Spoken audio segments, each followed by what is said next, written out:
Welcome back. Let's take a look at some of the budget provisions which will impact your pocket when it comes to buying and selling property.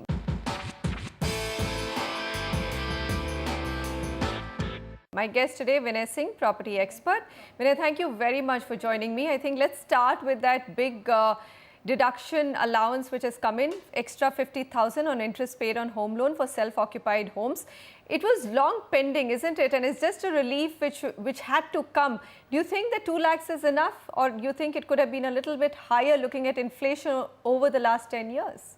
It should have been much higher, because if you see, this 1,50,000 level was set in 2003. From 2003 to 2014, I think prices must have multiplied at least 5 times. And just to increase it by 50,000 is simply not enough, because as property values have gone up, so has the loan size gone up when you want to acquire a property. So I would think that at the very least it should have been somewhere closer to 7.5 lakhs, just to account a little bit for the inflation element. All right, 7.5 is a relief, but a very marginal one. And we've just got 2 lakhs, all right. But it's a beginning. I mean, this is something that the industry had been demanding for a long time. So even 50,000 has come as a very big relief. Okay, the other one, the budget has also announced an increase in the investment limit under Section 80C from 1 to 1.5 lakhs. But this can, as we all know, be availed on the principal amount of the home loan as well.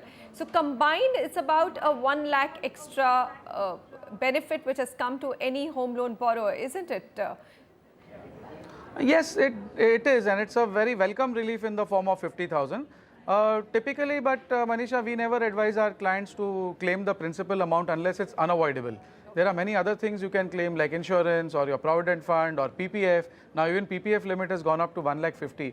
So we suggest that you first look at all those options, and only in the event that you've exhausted all those, you look at your claiming the principal amount. The reason being that the minute you try to sell it within 5 years, whatever deductions you've claimed will all become taxable. So it's not a very bright idea to claim that in the first instance. All right. So Section 80C principle, not the brightest of ideas. There are other tax exemptions or other investments and instruments which can get you the tax exemptions. So let's focus on the one big point in this budget which hasn't been that widely discussed. Some changes to capital gains exemption under Section 54EC of the Income Tax Act. When I take us through that, the language has got changed from a residential house to one residential house. What does this really mean?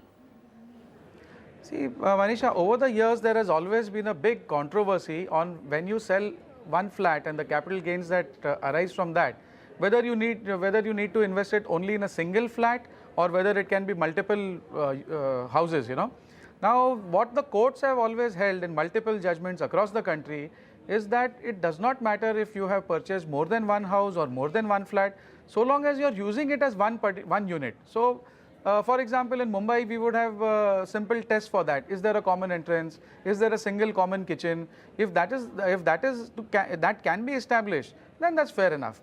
In one recent judgment in Delhi, the court went so far as to say, okay, how does it matter to the income tax if there are multiple units? I can invest in a house which has separate units, and I may want to rent out something.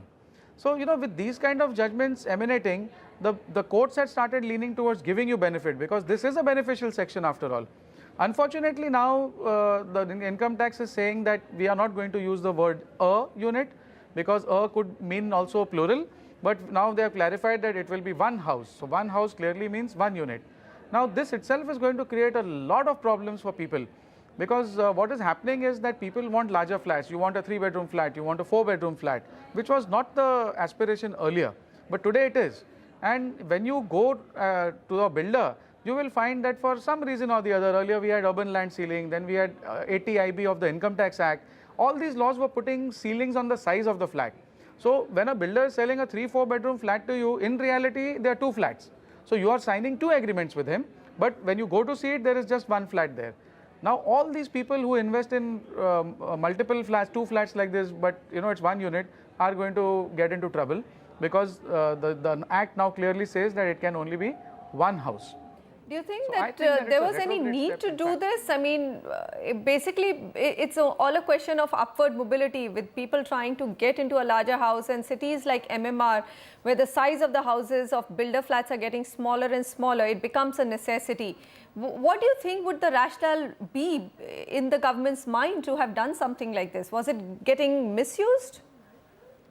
Yes, it was getting misused to a large extent because you were bypassing the Urban Land Ceiling Act. Also, builders were claiming deductions under Section 80IB of the Income Tax Act for these kind of projects. But again, they were showing them as 2 flats and selling them as 1 flat. So all these malpractices have been there. But nonetheless, I think if you are combining multiple units and using it as one, why should that be a problem if that is what the market demands? Or maybe you need to amend the other laws, so that these kind of hindrances don't happen at all. Right. Vinay, thanks very much for joining us today and clarifying all the tax provisions which the budget has brought about for home buyers and sellers. Pleasure to have you with us.